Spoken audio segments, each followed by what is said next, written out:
থেকে ওঠার পরে দেখেন আকাশের দিকে তাকায় একটা সূর্য দেখা যায়। আল্লাহর নবী ইব্রাহিম আলাইহিস সালাম কয় হাদা আকবার, এটা দেখতে বড় দেখা যায়, সুতরাং এটাই আমার রব। কিছুক্ষণ পরে সূর্যটাও ডুবে গিয়েছে, অস্তমিত হয়ে গিয়েছে।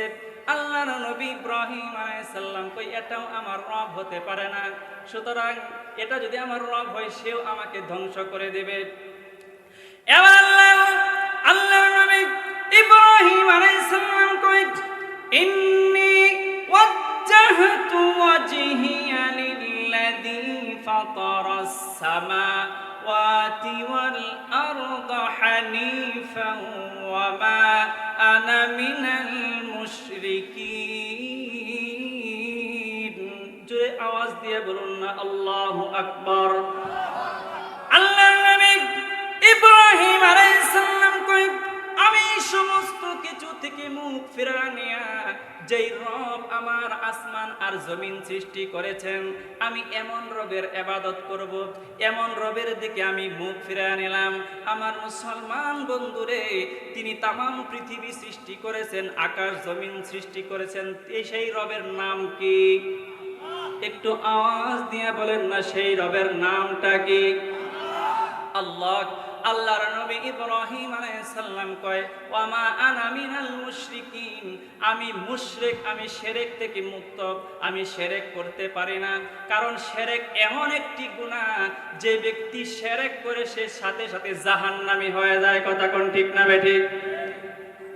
কিছু দেশের মধ্যে আপনার কিছু অপরাধ থাকে, অপরাধ যেই অপরাধের কারণে সরকার জিরো টলারেন্স ঘোষণা করে থাকে। জিরো টলারেন্স, জিরো টলারেন্স মানে কোনো জিজ্ঞাসাবাদ ছাড়া, যাচাই বাছাই ছাড়া ওই আসামির ফাঁসি দেওয়া হয়।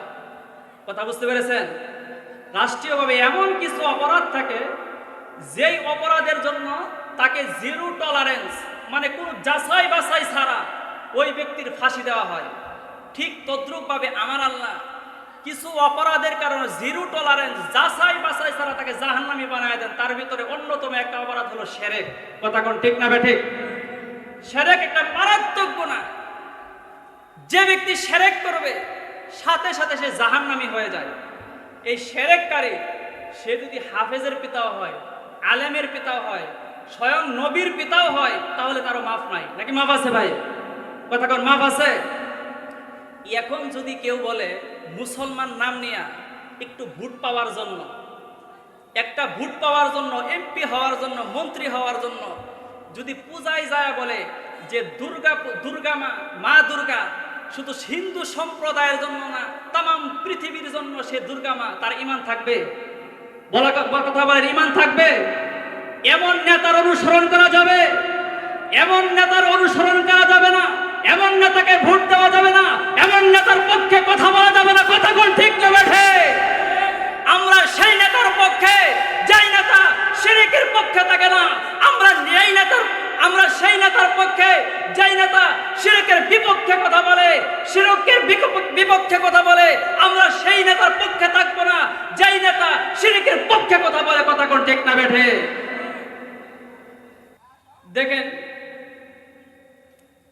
মাওলানা তারিক জামিল সাহেব উনার এক কিতাবে লিখেছেন বর্তমান বিশ্বের প্রায় 85% মুসলমান ঈমান থেকে খারেজ হয়ে গেছে, বাতিল হয়ে গেছে। নাউজুবিল্লাহ। কথা খুব মনোযোগ দিয়ে শুনবেন। 100% মুসলমানের ভিতরে 85% মুসলমান বর্তমান তারা ঈমান থেকে খারেজ হয়ে গেছে। যারা নিজেদেরকে মুসলমান দাবি করে, ঈমানদার দাবি করে, 85% চলে গেলে বাকি থাকে কয় পার্সেন্ট? বলেন কয় পার্সেন্ট? 15%। আর বাকি 15% মানুষ জাহান্নামের কিনারায় আছে, জাহান্নামের কিনারায়। যেমন আপনারা বুঝবেন, এই যে ক্ষেত, ধান ক্ষেতের মাঝখান যে আইল থাকে, আইল, এই আইলের রাস্তা কি অনেকটা বড় হয় না ছোট হয়? আপনারা কি আওয়াজ দিতে কষ্ট লাগে ভাই? আপনাদের একটু জবাব দিতে হবে না? মাঝখান দিয়া যে আইল থাকে এই রাস্তাটা কি অনেক বড় হয় না ছোট হয়?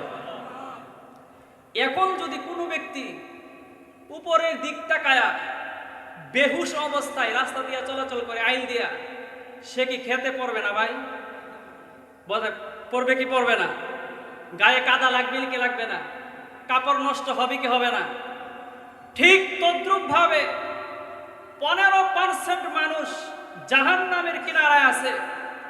তারা যদি সর্বদাই আল্লাহর ধ্যান খেল না নিয়ে নবীজির তরিকায় সর্বদাই হৃদয়ে ধারণ না করে চলে, তাহলে ওই মানুষটা যে কোনো সময় সে জাহান্নামের গর্তের মধ্যে নিক্ষেপ হয়ে যাবে। নাউজুবিল্লাহ। এই জন্য একজন মুসলমান সে ঈমান আর আমল নিয়ে যেন কবরে যেতে পারে, প্রতিটি মুহূর্তে প্রতিটি সেকেন্ডে তার আল্লাহর নাম, আল্লাহর কথা স্মরণ করে তার চলতে হবে। এখন বুকে হাতটা দিয়া বলেন তো যে হুজুর, বা আমি তো বলতে পারবো না যে আজ 24টা ঘন্টা আমি সর্বদাই আল্লাহর ধ্যান আর নবীজির তরিকা আমার ভিতরে ছিল। বলেন কয়জনে পারবো? পারবো না, ঠিক কিনা বলেন? এই জন্য পৃথিবীতে একমাত্র ইবাদত করতে হবে কার? বলেন কার? আল্লাহ। হযরতে ইব্রাহিম আলাইহিস সালাম একদিন তার মায়ের সাথে শুয়ে আছেন। ইব্রাহিম আলাইহিস সালাম ছোট্ট মানুষ, 5 থেকে 6 বছর বয়স ইব্রাহিম আলাইহিস সালামের। 5 থেকে 6 বছরের বাচ্চারা মাকে তো অনেক প্রশ্নই করে থাকে, ঠিক কিনা বলেন? আল্লাহর নবী ইব্রাহিম আলাইহিস সালাম তার বয়স যখন 5 থেকে 6 বছর, তার মায়ের সাথে রাত্রি বেলায় শুয়ে আছেন ইব্রাহিম আলাইহিস সালাম। ইব্রাহিম আলাইহিস সালাম শুয়ে শুয়ে রাত্রি বেলায় তার মাকে ডাক দিয়ে বলতেছেন, মা গো, তোমাকে আমি কিছু প্রশ্ন করতে চাই। আল্লাহর নবী ইব্রাহিম আলাইহিস সালাম তার মাকে যখন বললেন, মা গো, আমি তোমাকে কয়েকটা প্রশ্ন করতে চাই মা। মা কয়, বাবা কি প্রশ্ন করবি তুই আমাকে? ইব্রাহিম আলাইহিস সালাম কয়, মা গো, আমার রবকে, আমার পালনকর্তাকে, আমার সৃষ্টিকর্তাকে। আল্লাহর নবী ইব্রাহিম আলাইহিস সালাম তার মাকে নিজের রব সম্পর্কে জিজ্ঞাসা করার পরে তিনি যখন তার রব সম্পর্কে জানতে চাইলেন, সৃষ্টিকর্তা সম্পর্কে জানতে চাইলেন, তখন মা ডাক দিয়ে বলে, ইব্রাহিম বাবারে, আমি যেহেতু তোকে লালন পালন করি, আমি যেহেতু তোকে দেখাশোনা করি, রব অর্থ হচ্ছে পালনকর্তা, আমি যেহেতু তোকে লালন পালন করি, দেখাশোনা করি, সুতরাং আমি মা হচ্ছে তোর পালনকর্তা। নাউজুবিল্লাহ, নাউজুবিল্লাহ বলবেন না? ইব্রাহিম আলাইহিস সালামকে আমি বললাম কি আর মা বুঝলেন কি? এবার ইব্রাহিম আলাইহিস সালাম তার মাকে জিজ্ঞেস করলেন, মা গো, তুমি যদি আমার রব হয়ে থাকো, আমার সৃষ্টিকর্তা হয়ে থাকো, তাহলে তো তোমারও একজন সৃষ্টিকর্তা থাকার দরকার, তোমারও তো একজন রব থাকার দরকার। মা কয়, বাবারে, আমার রব হচ্ছে তোর বাবা, তোর বাবা আজর। যেহেতু তোর বাবা আমার দেখাশোনা করে, তোর বাবা আমার ভরণ পোষণ দেয়, এই তো তোর বাবাই আমার সব কিছু করে, এই জন্য আমার রব হচ্ছে তোর বাবা আজর। কয়, মাগো, আমার আরেকটা প্রশ্ন। কই, কি প্রশ্ন? সেহেতু আমার বাবারও তো একজন রব থাকার দরকার, ঠিক কিনা বলেন? আল্লাহর নবী ইব্রাহিম আলাইহিস সালাম বললেন, মাগো, তাহলে তো আমার বাবারও একজন রব থাকার দরকার। কয়, তোর বাবার রব হচ্ছে নমরুদ। কয়, মাগো, তাহলে আমার আরেকটা প্রশ্ন। কই, কি প্রশ্ন? কয়, আমার বাবার রব হচ্ছে নমরুদ, তাহলে নমরুদের রব কে?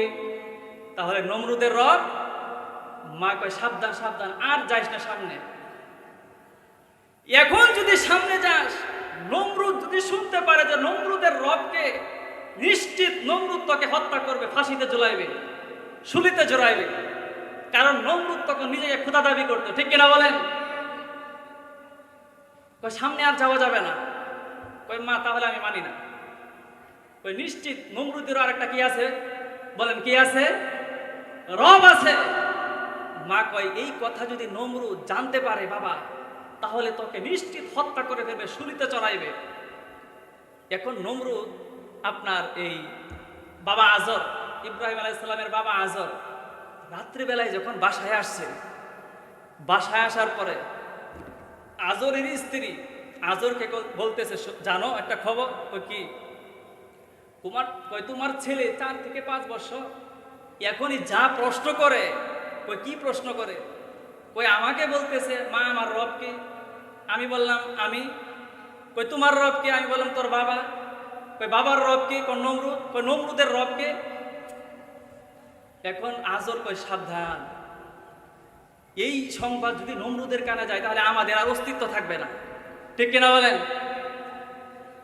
এখন ইব্রাহিম আলাইহিস সালাম তার আসল সৃষ্টিকর্তাকে, তার আসল রবকে তিনি তাকে খুঁজতেছেন। বয়স কত ভাই? বয়স কত? বলেন বয়স কত? আমার মুসলমান ভাইরা রে, গভীর মনোযোগ দেবেন। আল্লাহর নবী হযরত ইব্রাহিম আলাইহিস সালাম সন্ধ্যাবেলায় তিনি বসে আছেন। আমার রবকে, আমার সৃষ্টিকর্তাকে, যিনি আকাশ জমিনের মালিক, যিনি তামাম জাহানের মালিক, আমার রবটাকে আমার খুঁজে বের করতে হবে। আল্লাহর নবী ইব্রাহিম আলাইহিস সালাম সন্ধ্যাবেলায় একাকী বসে আছেন। দিনকে যখন অন্ধকার আচ্ছন্ন করে ফেলেছে, এমন সময় আমার আল্লাহর নবী ইব্রাহিম আলাইহিস সালাম যা কিছু চিন্তা ভাবনা করতেছেন, যা কিছু মনের ভিতরে খেয়াল আসছে, আমার আল্লাহ রব্বুল আলামিন ইব্রাহিম আলাইহিস সালামের সমস্ত চিন্তা ভাবনাটুকু কোরআনুল কারীমে উল্লেখ করে দিয়েছেন। একটু আওয়াজ দিয়ে বলা যাবে নাকি সুবহানাল্লাহ? সুবহানাল্লাহর সাথে কি আপনাদের কোনো কৃপণতা আছে নাকি? সুবহানাল্লাহ বললে কি পুলিশে ধরে লইয়া যাইব? কাউকে চা খাওয়াইতে হবে, জরিমানা দিতে হবে নাকি? একটু আকাশ বাতাসকে মুখরিত করে আল্লাহকে খুশি করার জন্য বলি সুবহানাল্লাহ। আল্লাহর নবী ইব্রাহিম আলাইহিস সালাম তার প্রকৃত রবকে তিনি খুঁজতেছেন। আমার রবকে আল্লাহ রাব্বুল আলামিন বলেন, ফালাম্মা জান্না আলাইহিল লাইলু রাআ কাওকাবা ক্বালা হাযা রাব্বি ফালাম্মা আফালা ক্বালা লা উহিব্বুল আফিলিন। আল্লাহর নবী ইব্রাহিম আলাইহিস সালাম আকাশের দিকে তাকায় দেখে আকাশের ভিতরে তারকারাজি দেখা যায়। ইব্রাহিম আলাইহিস সালাম কয় আমি আকাশ থেকে এত নিচে, আমার অনেক উপরে আকাশ, এই আকাশের উপরে তারকারাজি দেখা যায়। সুতরাং হাদা রব্বি, এটাই হচ্ছে আমার রব, এটাই হচ্ছে আমার পালনকর্তা।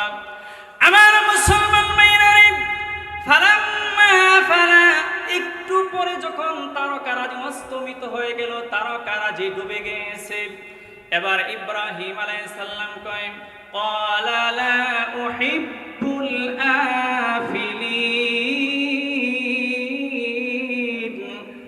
ইব্রাহিম আলাইহিস সালাম কয় যে রব ডুবে যায়, যে রব অস্তমিত হয়ে যায়, এই রব যদি, এটাই যদি আমার রব হয়ে থাকে, তাহলে আমি যদি বিপদে পড়ি তাহলে আমাকে বাঁচাবে কে? ঠিক কিনা বলেন? কই সুতরাং যে বস্তু অস্তমিত হয়ে যায়, ডুবে যায়, এটা আমার কখনোই আমার রব হতে পারে না। আমি তাকে ভালোবাসি না, পছন্দ করি না। এবার ইব্রাহিম আলাইহিস সালাম কিছুক্ষণ পরে আবার আকাশের দিকে তাকায় দেখে ফালাম্মা রাআল কমারা বাযিগান ক্বালা হাযা রাব্বি ফালাম্মা আফালা ক্বালা লা ইল্লাম ইয়াহদিনি রাব্বি লাআকুনান্না মিনাল কওমিদ দাল্লিন।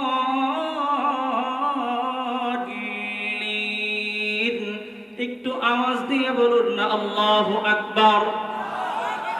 আল্লাহর নবী ইব্রাহিম আলাইহিস সালাম আকাশের দিকে তাকায় দেখে আকাশের ভিতরে একটা চাঁদ দেখা যায়। আমার মুসলমান বন্ধুরে, তারকার চাইতে দেখতে চাঁদ বড় দেখা না ছোট দেখায়? বড় দেখায়। আল্লাহর নবী ইব্রাহিম আলাইহিস সালাম কয়, যেহেতু চাঁদ দেখতে বড়, হাদা রব্বি, এটাই হচ্ছে আমার রব। আমার মুসলমান বন্ধুরে, একে চুক্ষণ করে যখন আবার চাঁদটাও ডুবে গিয়েছে, অস্তমিত হয়ে গিয়েছে, এবার আল্লাহর নবী ইব্রাহিম আলাইহিস সালাম কয়, قال لئن لم يهدني ربي لأكونن من القوم الضالين। ইব্রাহিম আলাইহিস সালাম কয়, যে রব ডুবে যায় সে রব আমার রব হতে পারে না। সে তো আমাকে নিজেকে পথ প্রদর্শন করতে পারে না। যে আমাকে পথ প্রদর্শন করতে পারে না সে কখনোই আমার রব হতে পারে না। এটা যদি আমার রব হয় তাহলে নিশ্চিত আমি গুমরাহির মধ্যে পড়ে যাব, আমাকে ধ্বংস করে দেবে। ঠিক কিনা বলেন? কই সে তো নিজেই আমাকে পথ দেখাইতে পারে না, এমন রবের ইবাদত যদি আমি করি তাহলে নিশ্চিত আমাকে ধ্বংস করে দেবে। ঠিক কিনা বলেন? পৃথিবীর ভিতরে একমাত্র হেদায়েতের মালিক কে? বলেন কে? এই হেদায়েতের জিম্মাদারি আল্লাহ তাআলা কোন নবী রাসূলকেও দেন নাই। হেদায়েতের জিম্মাদারি একমাত্র আমার আল্লাহর হাতে রেখে দিয়েছেন। ঠিক কিনা বলেন? সুতরাং ইব্রাহিম আলাইহিস সালাম কয়, যে আমাকে পথ দেখাইতে পারে না সে আমার রব হইতে, বলে রব হইতে পারে না। আরে আমরা কেমনে আপনাকে হেদায়েত দেখাবো? আমরা মনে করেন এই যে আমাদের বাড়ি ত্রিশাল বালিপাড়া, এই যে এখানে আসছে আমরা চিনি না, কেবলা চিনি না। একজন বলতেছে যে একটু তেরা হয়ে নামাজ পড়তে হইব। আরে বালিপাড়া থেকে আইসা এখানেই তো আমি মনে করেন দিক চিনি না, তাহলে আমি আপনাদেরকে কেমনে দিক দেখাইবো? ঠিক কিনা বলেন? দিক দেখানোর মালিক আমার আল্লাহ কুরআন এবং হাদিসে বলে দিয়েছেন। ঠিক কিনা বলেন? আমার মুসলমান ভাইরা, এবার আল্লাহর নবী ইব্রাহিম আলাইহিস সালাম রাত্রে বেলায় তিনি ঘুমিয়ে গেলেন। ঘুম থেকে ওঠার পরে দেখেন আকাশের দিকে তাকায় একটা সূর্য দেখা যায়। আল্লাহর নবী ইব্রাহিম আলাইহিস সালাম কয়, হাদা আকবার, এটা দেখতে বড় দেখা যায়, সুতরাং এটাই আমার রব।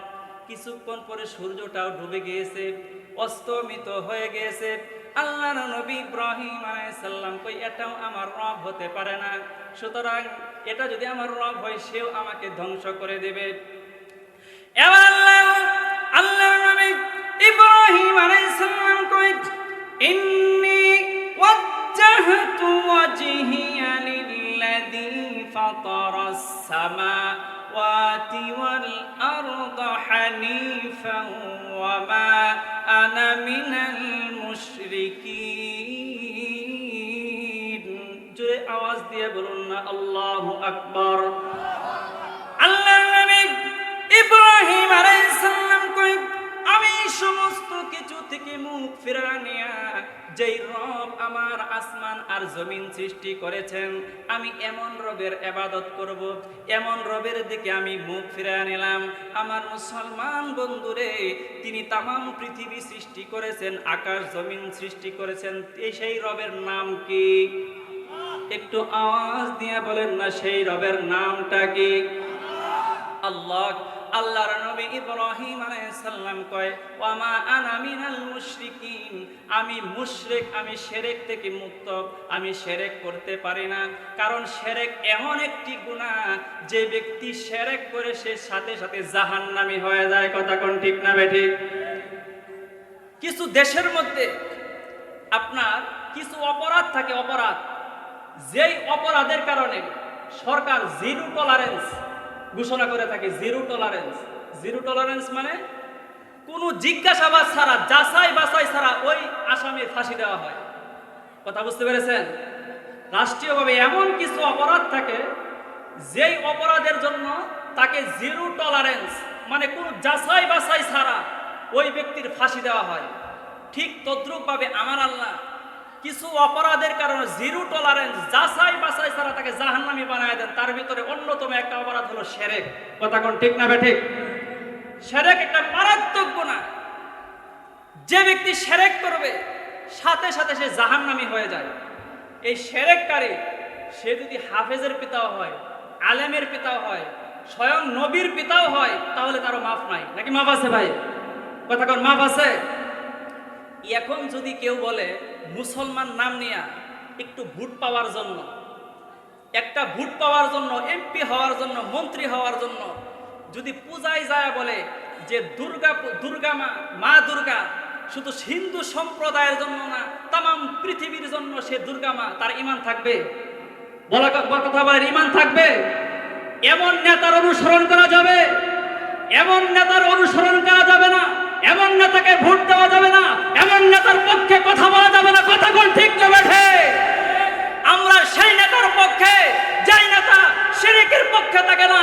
আমরা সেই নেতার পক্ষে যেই নেতা শিরকের বিপক্ষে কথা বলে, শিরকের বিপক্ষে কথা বলে, আমরা সেই নেতার পক্ষে থাকবো না যেই নেতা শিরকের পক্ষে কথা বলে। কথা কোন ঠিক না বেঠে?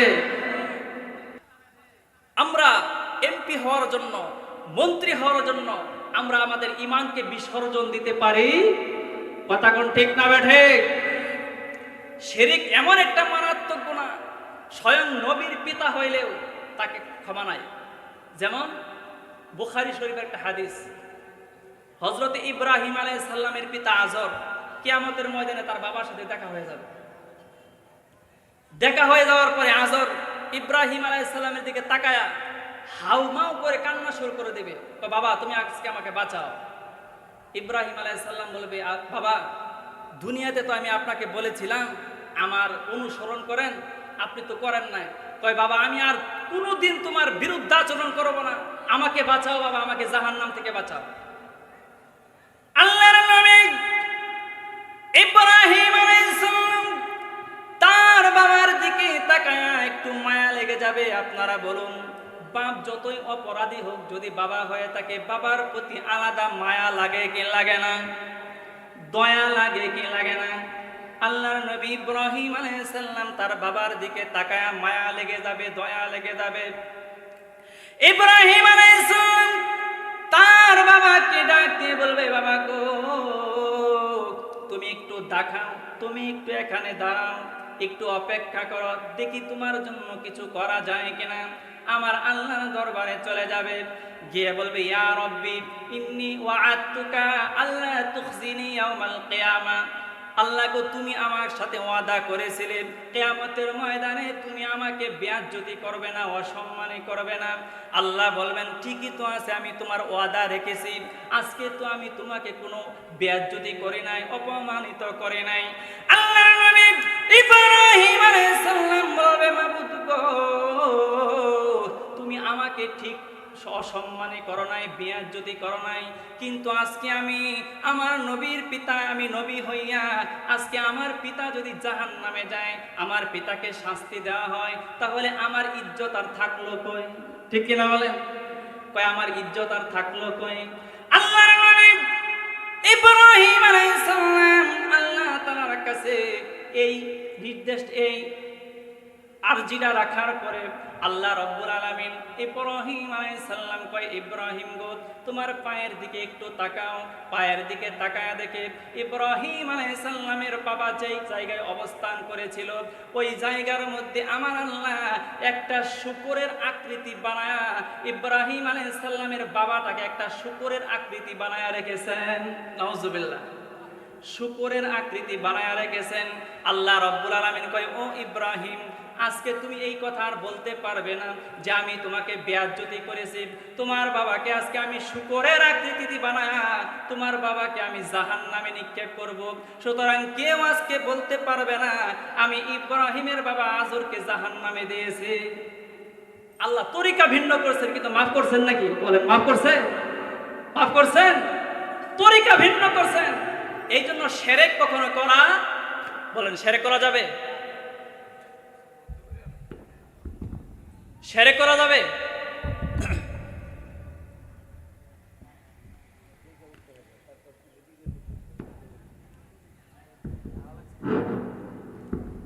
এজন্য বলতেছিলাম ভাই, শিরক করা যাবে? বলেন শিরক করা যাবে? যার ইবাদত করতে হবে একমাত্র তিনি কে? বলেন তিনি কে? আল্লাহ। আল্লাহ তাআলার একমাত্র ইবাদত করলে ফায়দাটা কি, এটা বলে আমি আমার আলোচনা ইতি টানবো। তারপর আমার বড় ভাই আমাদের এমপি প্রার্থী মাওলানা ইব্রাহিম খলিলুল্লাহ ভাই তিনি কথা বলবেন। আর কয়েক মিনিট আপনারা ধৈর্য ধারণ করেন। আল্লাহ নবীর এক সাহাবী হযরত মুসআব ইবনে উমাইর রাদিয়াল্লাহু তাআলা আনহুকে, একটু মনোযোগ দিয়ে আসলেন ঘটনাটা। মুসআব ইবনে উমাইর রাদিয়াল্লাহু তাআলা আনহুকে আল্লাহর নবী মদিনার শিক্ষক বানিয়ে মদিনায় প্রেরণ করেছেন, মদিনার মানুষকে আল্লাহ তাআলার দ্বীন শিক্ষা দিবে। যখন মুসআব ইবনে উমাইর মদিনায় প্রবেশ করেছে, সাদ ইবনে মুআজ রাদিয়াল্লাহু তাআলা আনহু তিনি মুসআব ইবনে উমাইরকে বাধা দিয়েছেন যে আপনি মদিনায় কেন আসছেন? আপনি মদিনায় এসে আমার বাপ দাদার ধর্মকে আপনি কলঙ্কিত করতেছেন, আমাদের পুরাতন দ্বীনকে আপনি নষ্ট করে দিতেছেন, আপনি কেন আসছেন? সাদ ইবনে মুআজ সে বাধা দিয়েছে আল্লাহর ধর্ম থেকে। দেখা গেল কিছুদিন পরে সাদ ইবনে মুআজ রাদিয়াল্লাহু তাআলা আনহু আল্লাহ তাআলার দ্বীনের সৌন্দর্য দেখে, আল্লাহ তাআলার দ্বীনের সৌন্দর্য দেখে সে নিজেই কালিমা পড়ে মুসলমান হয়ে গেছে। সুবহানাল্লাহ বলবেন না? আমার মুসলমান ভাই, আল্লাহর নবী সাহাবী সাদ ইবনে মুআজ রাদিয়াল্লাহু তাআলা আনহু এক সময় মুশরিক ছিল। সে কালেমা পড়ে মুসলমান হয়ে যাওয়ার পরে হঠাৎ করে সে একদিন মৃত্যুবরণ করেছে, হঠাৎ করে সে মারা গিয়েছে। মারা যাওয়ার পরে আল্লাহর নবী সাল্লাল্লাহু আলাইহি ওয়াসাল্লাম তার বাসায় অবস্থান করতেছেন। এমন সময় জিবরাইল আলাইহিস সালাম আল্লাহর নবী সাল্লাল্লাহু আলাইহি ওয়াসাল্লামের বাসায় গিয়ে বলতেছেন, ইয়া রাসূলুল্লাহ, আপনি কি একটা খবর জানেন নাকি? নবীজি কই কি খবর? কই আপনার এক সাহাবী আজকে ইন্তেকাল করেছে। নবীজি সাল্লাল্লাহু আলাইহি ওয়াসাল্লাম বলেন, আমি শুনেছি আমার সাদ নাকি অনেক অসুস্থ। জিবরাইল কই, ইয়া রাসূলুল্লাহ, আপনার প্রিয় সাহাবী মুআজ রাদিয়াল্লাহু তাআলা আনহু ইন্তেকাল করেছেন। আল্লাহর নবী সাল্লাল্লাহু আলাইহি ওয়াসাল্লাম সাদ ইবনে মুআজ রাদিয়াল্লাহু তাআলা আনহুর বাসায় যাচ্ছেন সাহাবীদেরকে নিয়ে যখন মুআজ রাদিয়াল্লাহু তাআলা আনহুর বাসায় যাচ্ছেন অনেক সাহাবীদেরকে নিয়ে, আল্লাহর নবী ওই ঘরের ভিতরে প্রবেশ করে এইভাবে বিলিয়ে সাদ ইবনে মুআজ রাদিয়াল্লাহু তাআলা আনহুর মাথার পাশে গিয়েছেন। সাহাবীরা কই, ইয়া রাসূলুল্লাহ, ঘরের মধ্যে তো কোনো মানুষ নাই, কেউ নাই, কিন্তু আপনি এইভাবে বিলিয়ে তার মাথার কাছে গিয়েছেন। আল্লাহর নবী কয়, আমার সাহাবীরা তোমরা জানো না, আমার সাদ ইবনে মুআজ সে এক সময় মুশরিক ছিল, আল্লাহর ইবাদতকারী হয়ে গেছে, ঈমানদার হয়ে গেছে, আল্লাহর ইবাদত এমন ভাবে করেছে আজ আকাশ থেকে এমন ফেরেশতারা এসেছে, এ সাদ ইবনে মুআজের ঘরটা এখন ফেরেশতায় ভরপুর, কোনো খালি জায়গা নাই। সুবহানাল্লাহ, খালি জায়গা নাই। আমার আল্লাহ রব্বুল আলামিন এত সম্মান দান করেছেন ঈমানের কারণে, আল্লাহর ইবাদত করার কারণে। যেই আল্লাহ সাদ ইবনে মুআজের জন্য ছিলেন, সেই আল্লাহ আজকে আমাদের জন্য আছে না নাই? কথা কোন আছে না নাই? যার জন্য আমাদের একমাত্র ইবাদত করতে হবে কার? বলেন কার? আল্লাহ। ইবাদত করতে গেলে কোরআনের দরকার আছে না নাই? বলেন কোরআনের দরকার আছে না নাই? এখন কোরআনকে যদি কেউ অবমাননা করে তার ঈমান থাকবে? বলেন ঈমান থাকবে? কয়েকদিন আগে আমাদের বাংলাদেশে এক কুলাঙ্গার অপূর্ব বাল সে কোরআনকে অবমাননা করেছে। আমাদের প্রাণের দাবি এই কুলাঙ্গারকে অতি সত্বর ফাঁসির কাস্টে ঝুলাতে হবে। কথা বল ঠিক না বেঠে? এই বাংলাদেশ মুসলমানদের দেশ, মুসলমানদের পণ্যভূমি। এই বাংলার জমিনে কোন কোরআনের অবমাননাকারী বেঁচে থাকতে পারবে না।